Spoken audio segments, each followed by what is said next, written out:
Today we have another case of clean out the walk-in stew, not the walk-in, the refrigerator. A while back when I was shopping at Walmart, I found some butternut squash raviolis, which are unusual to find in regular supermarkets. So I bought those and they've been in my freezer for a little bit. And in my refrigerator, I had an apple. I had some pecans from one of the past farmers markets. And I went out and I picked some sage leaves from my garden. So what became of all those things was a apple maple cream sauce butternut squash ravioli, and it came out really good. It's based on a recipe that I used to use in several of my places of employment, and I love the maple and the apple with the butternut pasta. It's very good, and I'll put the recipe on the website, and I'm going to make the video right now, and I hope you enjoy it. And you might want to wait till fall. It's more of a sort of a fall-y thing, but I did it now because I had the stuff. So have fun and play with your food. We'll start with half a diced onion and a whole diced Granny Smith apple. And now we're going to melt some butter in a skillet. Love my butter. And we're going to add the apples and the onions to the pan with the melted butter. We're going to stir that around.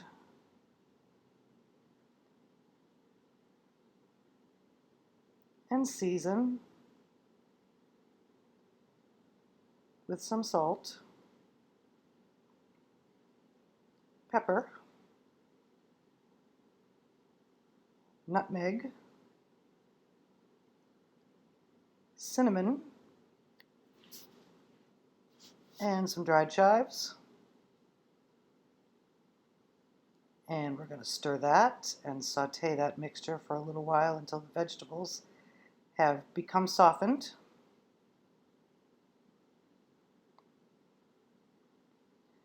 Now we're going to sprinkle that with some flour, about a tablespoon or so, and stir until it's well incorporated. You can see how well adhered that flour is to those vegetables.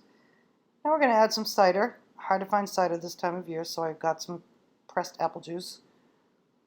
And we're going to pour that in, about half a cup or so, followed by some half and half.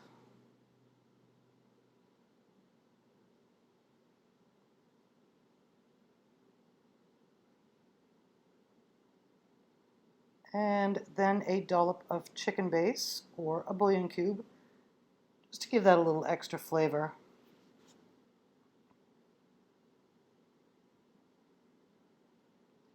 And we're going to stir that to blend it well.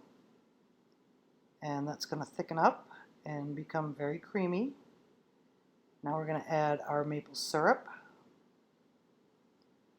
3/4 to half a cup or so.